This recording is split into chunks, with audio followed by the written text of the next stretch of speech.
ಪವಿತ್ರ ಬಂಧ ಬಂಧನವಾಯಿತೆ. ಸಂಚಿಕೆ 3. ತುಸು ಲೇಟಾಗಿ ಎದ್ದ ಅಕ್ಷರ ಗಡಿಯಾರ ನೋಡಿ ಲೇಟಾಯಿತು ಅಂತ ಅಂದುಕೊಂಡರೂನು ಕೆಲಸ ಎಲ್ಲ ರಾತ್ರಿಯೇ ಮುಗಿಸಿ ಬಿಟ್ಟಿದ್ದರಿಂದ ಗಡಿಬಿಡಿ ಮಾಡದೆ ನಿಧಾನವಾಗಿಯೇ ಎದ್ದು ತನ್ನ ನಿತ್ಯ ಕರ್ಮಗಳನ್ನು ಮುಗಿಸಿ ತಿಂಡಿ ಮಾಡಲೆಂದು ಅಡುಗೆ ಕೋಣೆಯತ್ತ ಕಾಲಿಟ್ಟಿದ್ದಳು. ಒಳ ನೋಡಿದರೆ ಏನು ಆಶ್ಚರ್ಯ, ಅನನ್ಯ ದೋಸೆ ಹುಯ್ಯುತ್ತಿದ್ದಾಳೆ. ಅಷ್ಟೇ ಅಲ್ಲ, ಅಡುಗೆ ಕೋಣೆಯತ್ತ ಕಾಲು ಇಡದ ವಿಜೇತ್ ಕಾಫಿಗೆ ಹಾಲು ಬೆರೆಸುತ್ತಾ ತಟ್ಟೆಗೆ ದೋಸೆ ಹಾಕುತ್ತಿದ್ದಾನೆ. ಏನಣ್ಣ ಇದು ಆಶ್ಚರ್ಯ, ನೀನು ಅಡುಗೆ ಕೋಣೆಯಲ್ಲಿ? ಓಹೋ, ಮಹಾರಾಣಿಯವರು, ಬರಬೇಕು ಬರಬೇಕು. ತಮ್ಮ ಅಮೂಲ್ಯವಾದ ಹಸ್ತಗಳಿಂದ ಕಾಫಿಯನ್ನು ಸುರಿದುಕೊಂಡು ಕುಡಿಯಿರಿ. ಏನಣ್ಣ ಹೀಗೆಲ್ಲ ಮಾತನಾಡುತ್ತಿದ್ದೀಯಾ? ಮತ್ತೇನು ಮಾಡಲಿ ಮಹಾರಾಣಿಯವರೇ, ನೀವಂತೂ ಅತ್ತಿಗೆಗೆ ಒಂಚೂರು ಮನೆ ಕೆಲಸದಲ್ಲಿ ಸಹಾಯ ಮಾಡಲ್ಲ. ಮತ್ತೇನು ನಾನು ಮಾಡಲಿ ಹೇಳಿ? ನನ್ನನ್ನು ನಂಬಿಕೊಂಡು ಬಂದ ಹೆಣ್ಣಿಗೆ ಎಷ್ಟು ಅಂತ ಕಷ್ಟ ಕೊಡಲಿ? ಅದಕ್ಕೆ ಇನ್ನು ನನ್ನ ಕೈಯಿಂದ ಆದಷ್ಟು ಹೆಲ್ಪ್ ಮಾಡೋಣ ಅಂತ ಬಂದೆ. ಅಣ್ಣ, ಸಂಜೆಯಿಂದ ನನಗೆ ತುಂಬಾನೇ ತಲೆನೋವು, ಅದಕ್ಕೆ ಮಲಗಿದ್ದೆ, ಇಲ್ಲಾಂದ್ರೆ ಯಾವಾಗಲೂ ಅಂತ ಹೇಳಲು ಬಾಯಿ ತೆರೆಯುವಾಗಲೇ ವಿಜೇತ್, ಗೊತ್ತಮ್ಮ ಗೊತ್ತು, ಇಲ್ಲಾಂದ್ರೆ ಯಾವಾಗಲೂ ಅತ್ತಿಗೆ ಮಾಡಿಟ್ಟಿದ್ದನ್ನು ತಿಂದು ಸುಮ್ಮನೆ ಬಿದ್ದುಕೊಂಡು ಇರುತ್ತಿದ್ದೆ ಅಂತ ನನಗೆ ಚೆನ್ನಾಗಿ ಗೊತ್ತು.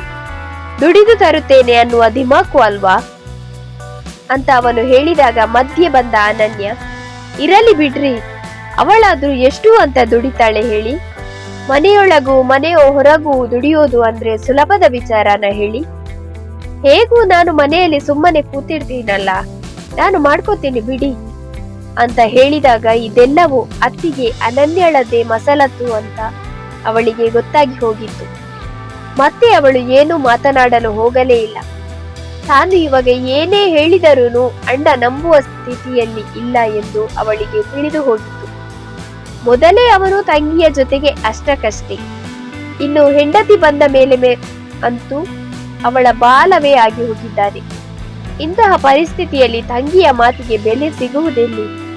ಅದಕ್ಕಾಗಿ ತನ್ನ ಕೆಲಸಗಳನ್ನು ಮುಗಿಸಿಕೊಂಡು ಸೀದಾ ಆಫೀಸ್ನತ್ತ ಹೆಜ್ಜೆ ಹಾಕಿದ್ದಳು.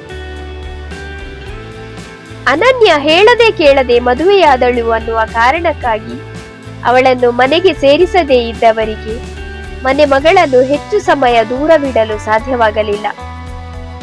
ಅನನ್ಯಳ ತಾಯಿ ಜಲಜ ಮನಸ್ಸು ತಡೆಯಲಾರದೆ ಮಗಳಿಗೆ ಕಾಲ್ ಮಾಡೇ ಬಿಟ್ಟಿದ್ದರು. ಎಷ್ಟೋ ದಿನಗಳ ನಂತರದ ಮಾತುಕತೆ ಎಲ್ಲ ಫೋನ್ನಲ್ಲೇ ಮುಗಿಸಿದ್ದರು. ಇನ್ನೂ ಸ್ವಲ್ಪ ಮುಂದುವರಿದ ಜಲಜ ಸಂಬಂಧವನ್ನು ಗಟ್ಟಿಗೊಳಿಸುವ ಉದ್ದೇಶದಿಂದ ಕುಟುಂಬ ಸಮೇತರಾಗಿ ಮಗಳ ಮನೆಗೆ ಬರುವ ಪ್ರಸ್ತಾಪವನ್ನು ಮಾಡಿದ್ದರು. ಅವರ ಮಾತು ಕೇಳಿದ ಅನನ್ಯಳಿಗೆ ಖುಷಿಯೋ ಖುಷಿ. ಕೂಡಲೇ ಗಂಡನಿಗೆ ಕಾಲ್ ಮಾಡಿ ವಿಚಾರ ತಿಳಿಸಿದ್ದಳು. ಅವನಿಗೆ ಹೆಂಡತಿ ಎಂದರೆ ಮೊದಲೇ ಪ್ರಾಣ. ಮದುವೆಯ ನಂತರ ಅವಳು ಆಗಾಗ ಮನೆಯವರನ್ನು ನೆನೆಸಿಕೊಳ್ಳುವುದನ್ನು ಮೊದಲೇ ಕಂಡಿದ್ದನಲ್ಲ. ಹಾಗಾಗಿ ಅವಳು ಈ ವಿಚಾರವನ್ನು ಹೇಳಿದಾಗ ಸಂತೋಷಪಟ್ಟವನು ಅತಿ ಶೀಘ್ರದಲ್ಲಿಯೇ ಅವರೆಲ್ಲರನ್ನು ಮನೆಗೆ ಕರೆಯಿಸುವ ವ್ಯವಸ್ಥೆ ಮಾಡುವ ಬಗ್ಗೆ ಮಾತನಾಡಿದರು. ಎಂದಿನಂತೆಯೇ ತನ್ನ ಕೆಲಸ ಮುಗಿಸಿ ಬಂದ ಅಕ್ಷರ ಮನೆಯೊಳಗೆ ಹೊಕ್ಕಂತೆಯೇ ಅತ್ತಿಗೆ ಹಾಗೂ ಅಣ್ಣ ಸೋಫಾದ ಮೇಲೆ ಕುಳಿತುಕೊಂಡು ಖುಷಿ ಖುಷಿಯಾಗಿ ಮಾತನಾಡಿಕೊಳ್ಳುವುದು ಕಾಣಿಸಿತ್ತು. ಅದನ್ನು ಕಂಡು ಅವಳಿಗೂ ಖುಷಿಯಾಗಿತ್ತು. ಅವರನ್ನು ಕಂಡು ನಗುತ್ತಲೇ ಒಳ ಬಂದವಳನ್ನು ಕರೆದ ವಿಜೇತ್, ಅಕ್ಷರ, ಸ್ವಲ್ಪ ಇತ್ತ ಬಾ, ನಿನಗೊಂದು ಗುಡ್ ನ್ಯೂಸ್ ಇದೆ ಕಣೆ. ಗುಡ್ ನ್ಯೂಸಾ? ಏನಣ್ಣ ಅದು? ಏನ್ ಗೊತ್ತಾ, ನಿನ್ನ ಅತ್ತಿಗೆಯ ಮನೆಯವರು ಅವಳನ್ನು ಮತ್ತೆ ಮನೆಗೆ ಸೇರಿಸಿಕೊಳ್ಳುವ ಬಗ್ಗೆ ಮಾತನಾಡಿದ್ದಾರೆ. ಇದೇ ಖುಷಿಯಲ್ಲಿ ಅವರೆಲ್ಲರನ್ನು ನಾಳೆಯಲ್ಲ ನಾಡಿದ್ದು ಮನೆಗೆ ಕರೆಯಿಸಿಕೊಳ್ಳಬೇಕೆಂದು ಅಂದುಕೊಂಡಿದ್ದೇನೆ. ಅವತ್ತು ನೀನು ರಜೆ ಮಾಡಿ ಮನೆಯಲ್ಲಿ ಇದ್ದು ಬಿಡು. ಅತ್ತಿಗೆಗೆ ಚೂರು ಸಹಾಯ ಮಾಡಿದ ಹಾಗೂ ಆಗುತ್ತದೆ. ಅನನ್ಯಳ ಮನೆಯವರ ಪರಿಚಯ ಮಾಡಿಕೊಂಡ ಹಾಗೆಯೂ ಆಗುತ್ತದೆ. ಏನಂತೀಯಾ ಅಂತ ಕೇಳಿದಾಗ ಅವಳು ಅತ್ತಿಗೆಯ ಮುಖ ನೋಡಿದ್ದಳು. ತನ್ನ ತವರು ಮನೆಯವರು ಬರುತ್ತಾರೆನ್ನುವ ಖುಷಿ ಅವಳ ಮುಖದಲ್ಲಿ ಎದ್ದು ಕಾಣುತ್ತಿತ್ತು. ಅದಕ್ಕಾಗಿ ಏನೂ ಮಾತನಾಡದೆ ಆಯಿತೆಂದವಳು ಒಳಗಡೆ ಹೋಗಿದ್ದಳು. ಜಲಜ ಅವಸರವಾಗಿ ಮಗಳ ಮನೆಗೆ ಹೊರಡುವ ತಯಾರಿಯಲ್ಲಿದ್ದಾರೆ. ಮಗಳು ಹೇಳದೆ ಕೇಳದೆ ಯಾರನ್ನೋ ಮದುವೆಯಾಗಿ ಹೋದಾಗ ಮನೆ ಮಂದಿಯನ್ನೆಲ್ಲ ಅವಳ ಸುದ್ದಿಗೆ ಹೋಗಬಾರದೆಂದು ತಡೆ ಹಿಡಿದಿದ್ದವರೂ ಅವರೇ.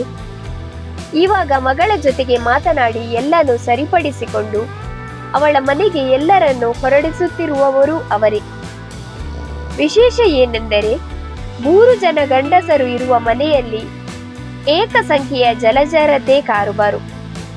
ಅಪ್ಪಿತಪ್ಪಿಯೂ ಗಂಡ ಅಥವಾ ಅವರ ಗಂಡು ಮಕ್ಕಳು ಹಾ ಹೂ ಅಂತ ಹೇಳುವಂತೆಯೇ ಇರಲಿಲ್ಲ. ಒಂದು ವೇಳೆ ಏನಾದರೂ ಧ್ವನಿ ಎತ್ತಿದರು ಅಂತಾದರೆ ಅವರ ಜನ್ಮ ಜಾಲಾಡಿ ಬಿಡುತ್ತಿದ್ದರು ಜಲಜ. ಹೊಸ ಅಳಿಯನನ್ನು ನೋಡಲು ಹೋಗುವಾಗ ಹಾಗೆಯೇ ಹೋದರೆ ಚೆನ್ನಾಗಿರುವುದಿಲ್ಲ ಅಂತ ಅಂದುಕೊಂಡವರು ಗಂಡು ಮಕ್ಕಳಿಗೆ ಹೇಳಿ ಅಳಿಯನಿಗೊಂದು ಚಿನ್ನದ ಸರ ಮಾಡಿಸಿಕೊಂಡಿದ್ದರು. ಎಲ್ಲವನ್ನು ಹಿಡಿದುಕೊಂಡು ಗತ್ತಿನಲ್ಲಿ ಮಗನ ಕಾರಿನಲ್ಲಿ ಎದುರಿನಲ್ಲಿ ಕುಳಿತ ಅವರು ಮರ್ಯಾದೆಗೂ ಕೂಡ ಗಂಡನನ್ನು ಎದುರು ಕುಳಿತುಕೊಳ್ಳಲು ಹೇಳಲೇ ಇಲ್ಲ. ಅವರ ದೊಡ್ಡ ಮಗ ಅಶೋಕ್ ತಾಯಿಯ ತಾಳಕ್ಕೆ ತಕ್ಕಂತೆ ಕುಣಿಯುವವನಾದರೆ ಎರಡನೆಯವ ಅಲೋಕ್ ಸ್ವಲ್ಪ ಮುಂಗೋಪಿ. ಅಷ್ಟು ಸುಲಭವಾಗಿ ಯಾರ ಮಾತಿಗೂ ಬಗ್ಗುವವನಲ್ಲ. ಅವನನ್ನು ಹೇಳಿದಂತೆ ಕೇಳಿಸಬೇಕಾದರೆ ಎಮೋಷನಲ್ ಆಗಿಯೇ ಬಗ್ಗಿಸಬೇಕಾಗಿತ್ತು. ಆದರೆ ಇದರಲ್ಲಿ ಜಲಜ ಕರಗತವಾದ ಕೈಯಾದುದರಿಂದ ಅವರು ಹೇಗೋ ಎಲ್ಲವನ್ನೂ ನಿಭಾಯಿಸುತ್ತಾ ಹೋಗುತ್ತಿದ್ದರು. ಅನನ್ಯಳ ಮನೆಯವರ ಆಗಮನದಿಂದ ಹೇಗೋ ಒಂದು ನೆಲೆಯಲ್ಲಿ ಸಾಗುತ್ತಿದ್ದ ಅಕ್ಷರಾಳ ಜೀವನ ಅಲ್ಲೋಲ ಕಲ್ಲೋಲ ಆಗುವುದರಲ್ಲಿತ್ತು. ಕಥೆ ಮುಂದುವರಿಯುತ್ತದೆ.